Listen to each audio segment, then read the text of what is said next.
Hello, and welcome back to another episode of Critical Reactions with your host, Bryan. Today we're going to be finishing up this week's special selections with kind of an interesting choice. Not so much in the choice itself, but kind of how it fits with me personally as a reactor. Daniel O'Connell has requested the Human Abstract's rendition of Moonlight Sonata, all three movements of the song. Says, I know you know the song, but they do it amazingly. Now, of course, I know Moonlight Sonata. I mean, Beethoven is one of his bigger works, and he's kind of a big composer. So it's kind of difficult not to have heard Moonlight Sonata. Funny story, actually. I had the intro to Moonlight Sonata stuck in my head, and I could not figure out what song it came from. And I had to get with the Discord. I'm like, the notes that I'm playing are this, this, and this, and they're kind of repeating. And why is this song stuck in my head? And after like a day, somebody was like, "Is that Moonlight Sonata?" And I was like, "Yeah, that's it." So I've actually listened to Beethoven's version of the original version of this, quite recently, actually. So it's going to be pretty interesting to hear this. Additionally, though, I'm a big Human Abstract fan. I have all three of their albums. I don't have this EP though, and I know it's older. And for whatever reason, I just never had any push to get it. I don't remember why or for what reason I never picked this one up. So it'll be cool to kind of revisit this and see how I view it now, being a decade older, and maybe figuring out why I was so stupid, or maybe figuring out why what I don't like about it. Maybe still, I don't know. It's gonna be interesting. A lot of cool little things happening here, connections and circumstances. So, not going in totally blind, but definitely not going in extremely informed either. So, let's get this going. Human Abstract's cover of Moonlight Sonata.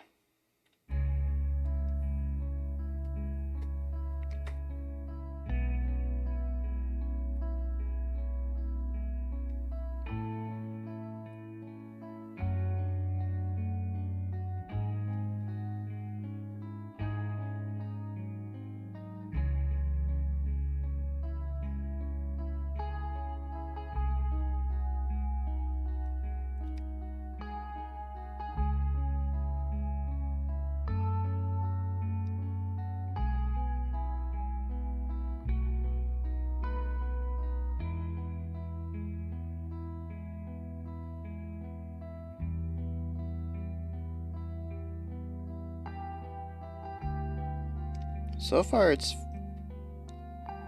fairly faithful adaptation. Just kind of moved it from piano to guitars.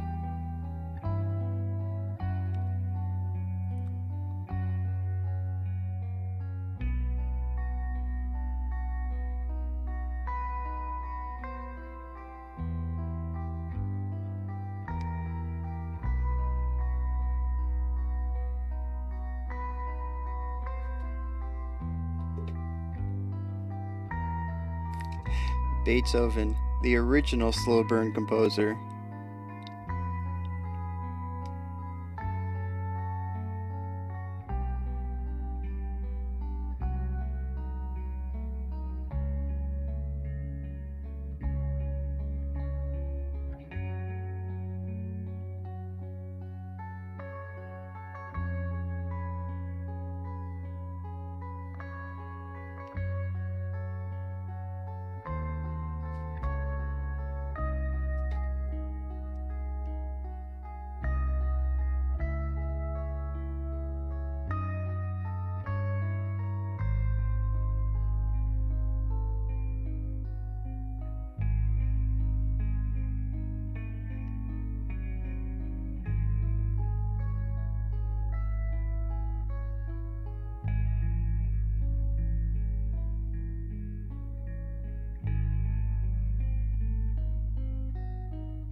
That section felt very disjointed. I think mostly because it was all played on the same strings, so you don't get any of the string ringing. Interesting choice.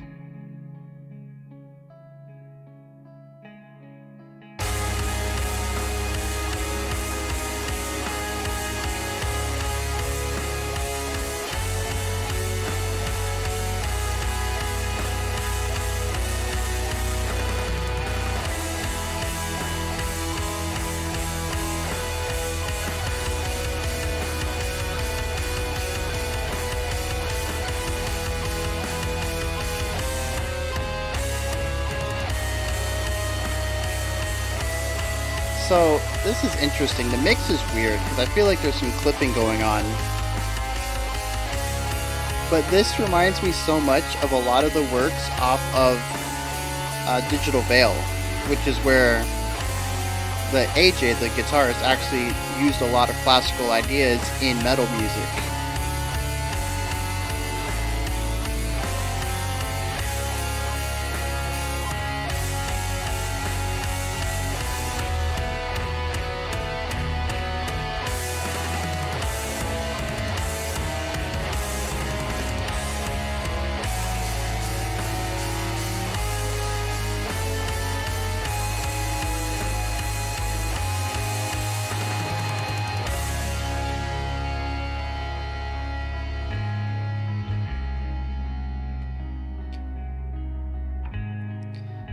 So yeah, I'm actually hearing a lot of ideas that presented themselves in Elegaic, Antebellum, and Patterns.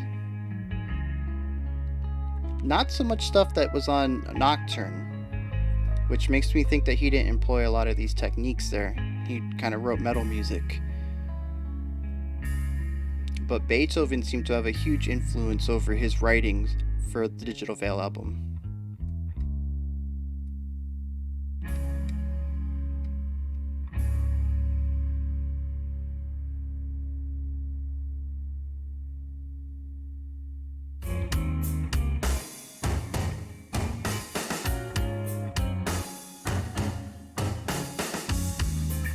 Yeah, there's some clipping or something going on.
The drum work is pretty good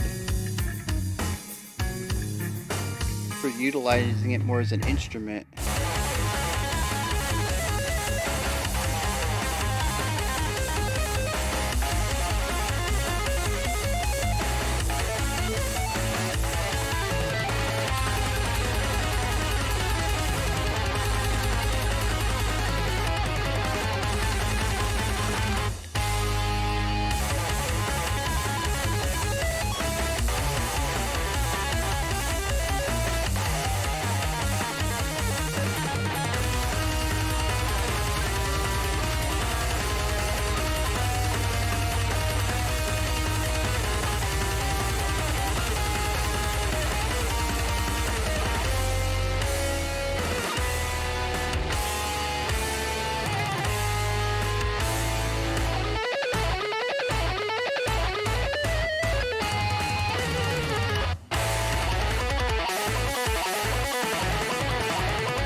Alright, so that switch from palm muting to open to transition was pretty clever.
Nice little bass transition.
All right.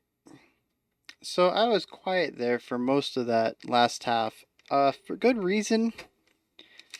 I really didn't want to interrupt the song. I think pretty much everything I wanted to say was going to be a little bit more long form. I didn't want to talk over too much. I don't mind giving, like, a few words about something that I heard, maybe a quick explanation. Usually I do it more of a bookmark for myself. It helps me remember that specific section for the analysis section of these videos. I can, for whatever reason, if I actually make a comment, I have a higher chance of actually remembering to talk about that. But for the most part, the second half, I didn't really have anything concise to say. It was going to be pretty verbose. So I kind of held my tongue for it. Now, this is kind of difficult to talk about as far as it being a cover. There's a very good reason we haven't done very many covers, and it's more about the fact that I can't comment too much about the composition since the performers did not compose it. And that's a little bit different than like when we checked out Agnes Day. The performers didn't compose it, it was done by a composer, but we were also talking about that song. And specifically, we're talking about in this video the Human Abstract's rendition, or as we would normally call it, an arrangement of this song. So, being that it is fairly one to one, it's a very faithful arrangement of Moonlight Sonata. I don't really want to talk too much about the music itself, since that would be going into Beethoven's territory. And like I said, we're not talking about Beethoven today. We're talking about the Human Abstract. So that's where covers kind of get kind of weird. Do we talk about the arrangement and what these people brought to the table against the original, or do we talk about the music in itself, which is kind of a topic for a different video? We're not actually reacting to Beethoven's Moonlight Sonata, we're reacting to the Human Abstract's arrangement of Moonlight Sonata, or in the metal world, we call it the cover of Moonlight Sonata. So there's a little bit there. Also, you don't want me talking about Beethoven. We'll just put that right there. All right. You get me on Beethoven, we're going to be here a while. Not all of it positive. Um, so I kind of want to focus on the arrangement, the instrumental choice, the texture choices, especially since we're dealing with instruments that are um, overdriven and amplified and modified. Probably got lots of pedals and cabinets and stuff going on here to alter the tone. Um, which instruments ended up playing which parts. That's the pure arrangement aspect to it. And there's one thing that I like to talk about when you bring up covers is what did it add to the conversation. All right, I've brought this up, I think when we checked out Cardiacs, that it was sort of a short analysis because I didn't feel there was anything I could add, I could talk about the song to elevate it. And I think that's a core aspect when you do anything with an original work, whether it's reactions, analysis, covers, uh, original arrangements. I don't know if you would call them covers, but when a band covers a song and it's just completely different from the original, other than the fact maybe the lyrics are the same, maybe there's a musical motif that gets carried over. But it's always, to me, you have to elevate it. You have to add to the conversation. If you're not adding to the conversation, what was the purpose of doing it? And there's multiple reasons to do. I'm getting way ahead of myself. Let's start from the beginning. Let's talk about the arrangement. Um, I think they did a very good job, especially with movement. Movement one was ridiculously faithful. Um, it felt like Moonlight Sonata, just with a tiny, tiny texture change, timbre change, because it wasn't a piano, it was a plucked string instrument. Well, I guess picked. Is there a difference between picking and plucking? I don't think so. I think it's a technicality. Like plucking would be what you do with a nail, and picking is what you do with a guitar pick, but the effect is more or less the same. They might have like small textural differences to them. But anyways, the timbre is a little different, but since we're dealing with two acoustic instruments, or I would assume that this is at least a clean guitar, it did not seem to be overdriven or distorted in any way. The two parts line up very well. There wasn't much percussion being utilized in the first movement. the counter melody that was going on in the second guitar, everything was just done really well. And I feel like it was just a really good rendition of the first movement of Moonlight Sonata. There wasn't really much different going on, even tonally, texturally. And we'll get on that later, but I enjoyed it to an extent. All right. Movements 2 and 3 deviated a little bit. We introduced metal drumming to them, we introduced distorted textures and tones, and I almost want to say that we modified some sections, some of the underlying sections, non melody stuff, to kind of be more metally, to provide a more metal sound floor. But I would need to go back and play this against Moonlight Sonata and look at these specific parts and really hone in on these specific sections, um, to be 100% certain about this. But I'm pretty sure a few of the instruments were playing something a little closer to metal. They were modified just a hair, just to create a more metal sound on them. But the arrangement is fairly faithful throughout. The only real difference is some of the textural stuff and the drum work. The drumming was just, I will say though, the drumming was very tasteful. All right, they could have went overboard, and in a couple of sections I think they did. We got something close to blast beats one time. Double bass showed up a couple of times. And that's not to say that they weren't present in the original. Um, it's just they weren't present in some of the sections that I was listening to, at least from what I remember. Um, but like I said, the drumming was still fairly tasteful, and a few sections used the drums in more of an instrumental manner than a time based manner, more actually adding musicality to the track, to the song, rather than just providing a sort of metronome. So I really like a lot of that, but as far as I'm concerned, that just kind of goes with the human abstract. Anything off of Nocturne, which I think this was closest released to.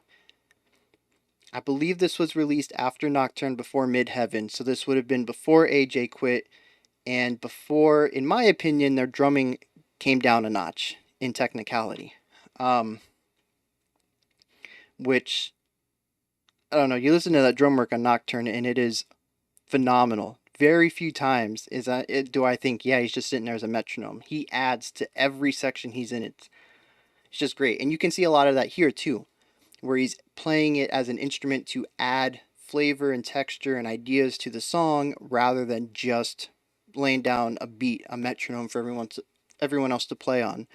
Um, so the drumming, it was all right. Like I said, it was very tasteful. There were sometimes I think it went a little too far, but for the most part, I'd say it was a tasteful addition.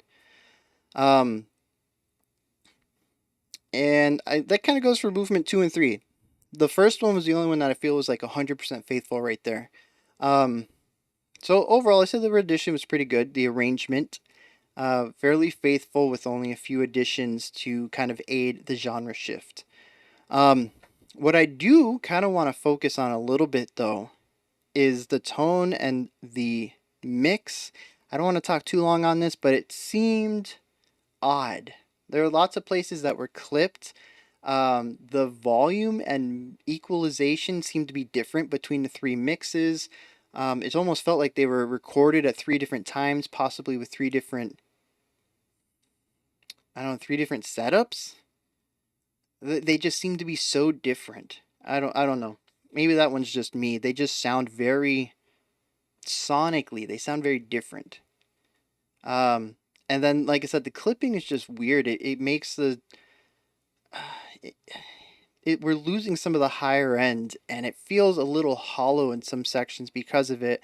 And then the mix, especially in movement, the heavier part, no, not the heavier part, the more involved part of movement 2 feels a little chaotic because the instruments sort of blend together. That's a mix thing, I think.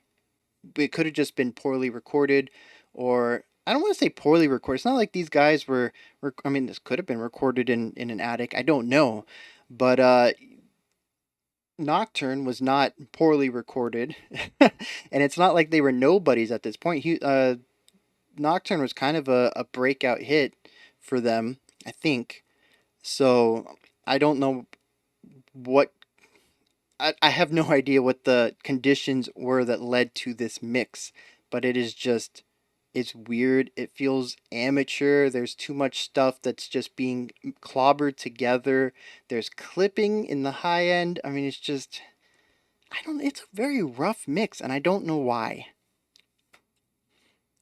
I don't know. That's my piece right there. I don't I don't want to really stay on this too long because it's overly harsh, overly negative. I feel, but I need to say it. It's a very weird mix. I It really turns me off of this song because of it, and I wonder if maybe we had a clearer mix, maybe with the engineer who worked on Digital Veil, like if they went and record this with their kind of current. I mean, they're kind of on hiatus now, but with their current members or the members of Digital Veil, they get the uh, musicians back, they get the engineer back. I wonder how much more I would enjoy this with a good modern mix of it. So I don't know. That's just leaving a bad taste in my mouth. Um, but here's my final question, and something I presented earlier is that when you're doing a cover, I believe it should add to the conversation. Now, there is a reason just to do a one to one cover. One, you might be doing it just to challenge yourself. Can I do this? Can I arrange this for the instruments I have available to me? Can I play the arrangement that I write? Will I have to make any modifications to the notes because my instrument cannot play a certain combination of notes at that speed? That's usually not something we deal with strings unless there's huge um, gaps in notes. Like if you're jumping from really low to very high, you've got to take that travel into account. There's only so fast you can move your hand up the neck. And every instrument has their own things, right? Trumpets have three valves. Actually, trumpets and French horns, and a lot of the brass, actually. Um, but a lot of your octave stuff is done with your embouchure, not with your valves or your slide or whatever your instrument has. So you can actually jump octaves a lot easier, I think, because you just move your mouth around, right? If you're not pushing any valves on a trumpet, you can hit six notes out of the first two octaves. So I mean that's just to me it makes it really easy to jump around octaves. Um, but when you have woodwinds and you have tons of buttons to push, sometimes moving between certain button combinations just aren't isn't really feasible at extreme speeds. So you have to take in these little accounts for all your different instrument types.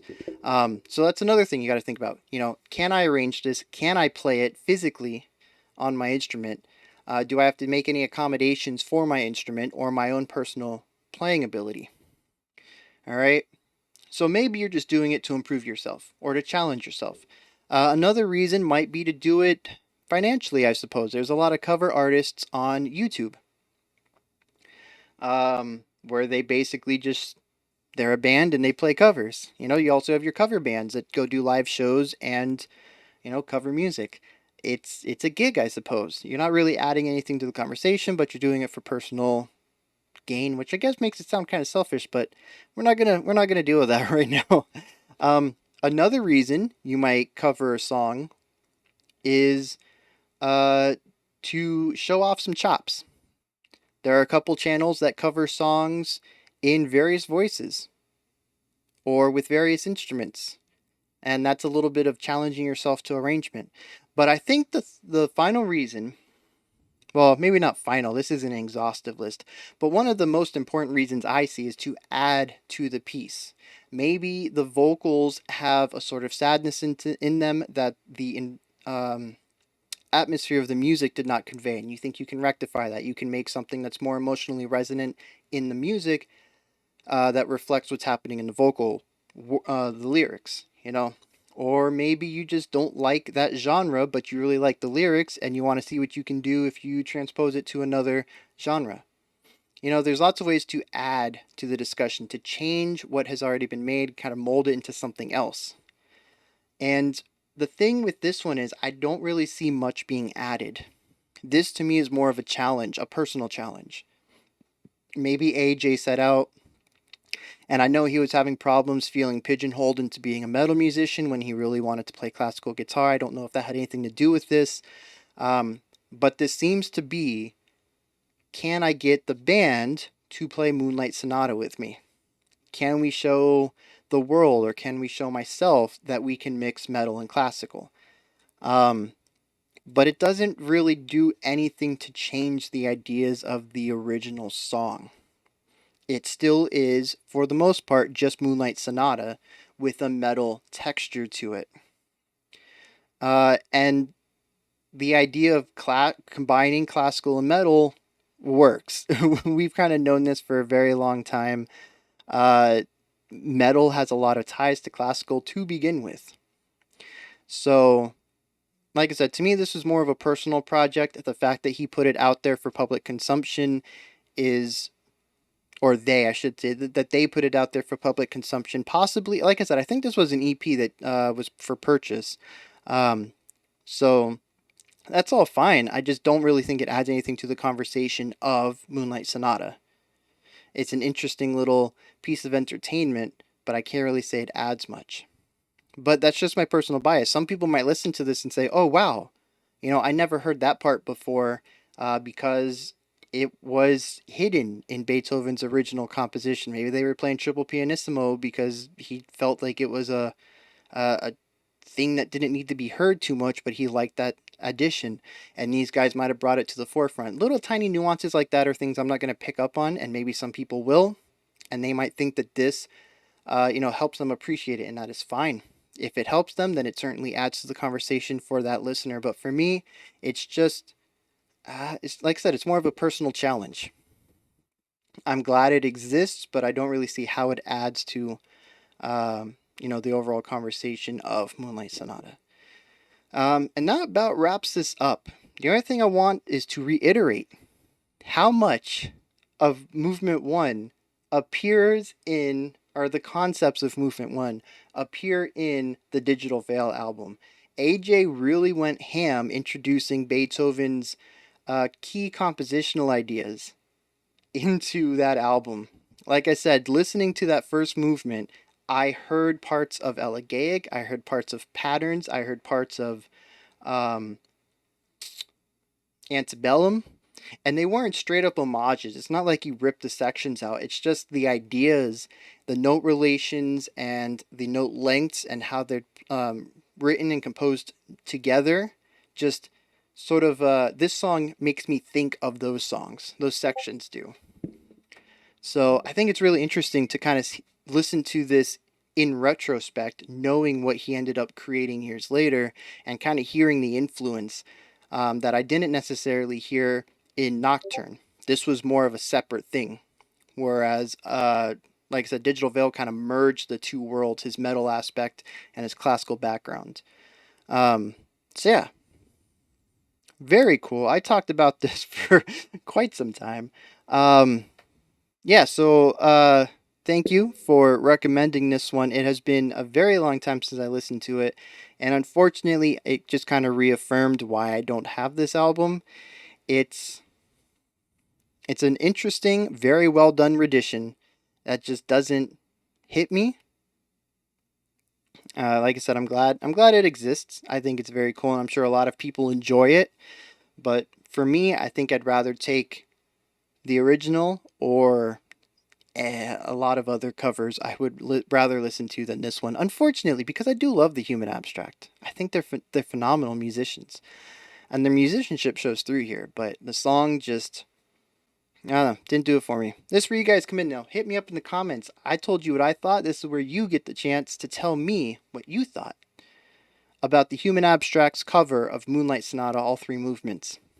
All right, you can tell me that I'm completely wrong. I kind of bashed this song a little more than I wanted to, given that it is one of my favorite bands, and I mean, it's a Beethoven cover by a guitarist who loves classical music. I should not have been as negative as I was on this one, but unfortunately, that's just how this one kind of came out. But yeah, you guys can let me know in the comments if I'm totally wrong or if you agree with me. Let me know. I will be back tomorrow at 5 p.m. Eastern Standard Time, 10 p.m. UTC, with next week's beginning of Random Rumble.